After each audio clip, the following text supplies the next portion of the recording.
സംസ്ഥാനത്ത് ഇന്നും കനത്ത മഴ. കേന്ദ്ര കാലാവസ്ഥാ വകുപ്പ് 5 ജില്ലകളിൽ ഓറഞ്ച് അലർട്ട് പ്രഖ്യാപിച്ചു. അടുത്ത 24 മണിക്കൂറിനുള്ളിൽ കാലവർഷം കേരളത്തിൽ എത്തിച്ചേരാൻ സാധ്യത. കേരള തീരത്ത് ശക്തമായ പടിഞ്ഞാറൻ കാറ്റ് നിലനിൽക്കുന്നു. ഒറ്റപ്പെട്ട സ്ഥലങ്ങളിൽ ഇന്ന് അതിശക്തമായ മഴയ്ക്കും ജൂൺ 2 വരെ ശക്തമായ മഴയ്ക്കും സാധ്യതയെന്നാണ് കേന്ദ്ര കാലാവസ്ഥാ വകുപ്പ് അറിയിക്കുന്നത്. സംസ്ഥാനത്ത് അതിശക്തമായ മഴ മുന്നറിയിപ്പും നൽകിയിട്ടുണ്ട്. കൊല്ലം, പത്തനംതിട്ട, ആലപ്പുഴ, കോട്ടയം, എറണാകുളം ജില്ലകളിലാണ് അതിശക്ത മഴ മുന്നറിയിപ്പ് നൽകുന്നത്.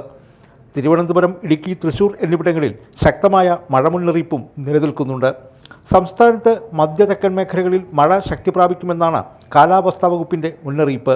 മൺസൂൺ കാറ്റ് ശക്തി പ്രാപിച്ചതും തെക്കൻ തമിഴ്നാടിന് മുകളിൽ തുടരുന്ന ചക്രവാത ചുഴിയുടെ സ്വാധീനഫലമായാണ് സംസ്ഥാനത്ത് കനത്ത മഴ തുടരുന്നത്. സംസ്ഥാനത്ത് പൊതുവെ മഴ മാറി നിൽക്കുന്ന സാഹചര്യമാണ് രാവിലെ ഉണ്ടായത്. വിവിധയിടങ്ങളിൽ കഴിഞ്ഞ ദിവസത്തെ മഴയിൽ കരകവിഞ്ഞ തോടുകളും കൈവരികളും വെള്ളക്കെട്ടുകളും മഴ മാറി നിന്നതോടെ ഇറങ്ങിത്തുടങ്ങി.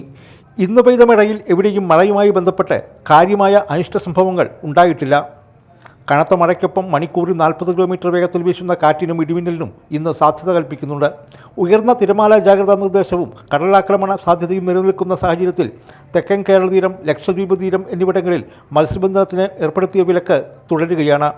3 ദിവസത്തിനുള്ളിൽ സംസ്ഥാനത്തെ കാലവർഷം എത്തുമെന്നാണ് കാലാവസ്ഥാ വകുപ്പിൻ്റെ പ്രവചനം.